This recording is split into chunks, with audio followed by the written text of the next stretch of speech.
Hello guys, tikman natin ngayon yung Chinese bread.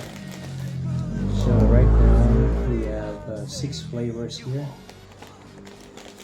Nakuha ko lang po sa TikTok. Ayun. This one is Rafachi. So meron ng Chinese bread, Everybody knows war. French bread, Indian bread, at kung ano-ano pa. Good God. So far, War. It ain't you ito, all, it's y'all. Y'all. okay naman yung lasa. Y'all. You sound like a karate movie. Y'all. Yung packaging yung more Chinese eh, pero ito, Y'all. Y'all. Y'all.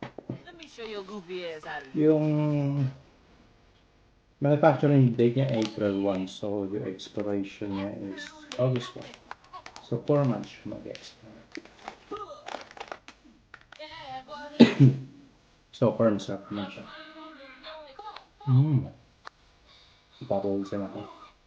Okay to pairing with coffee, water, or in my case, may liga ko sa cola. So naubos na yung Coke Cherry ko. So ito Like that. yung talaga na pag nag-enjoy ko ng food trip.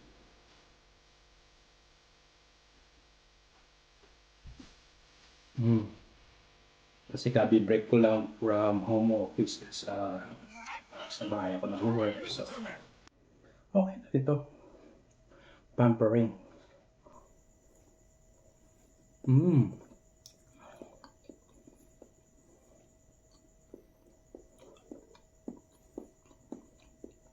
So far, hindi naman siya nagkakalayo sa French bread.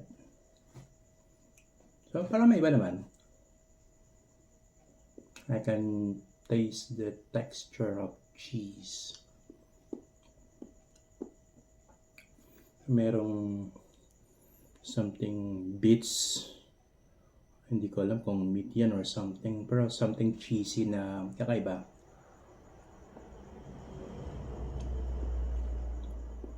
Yummy.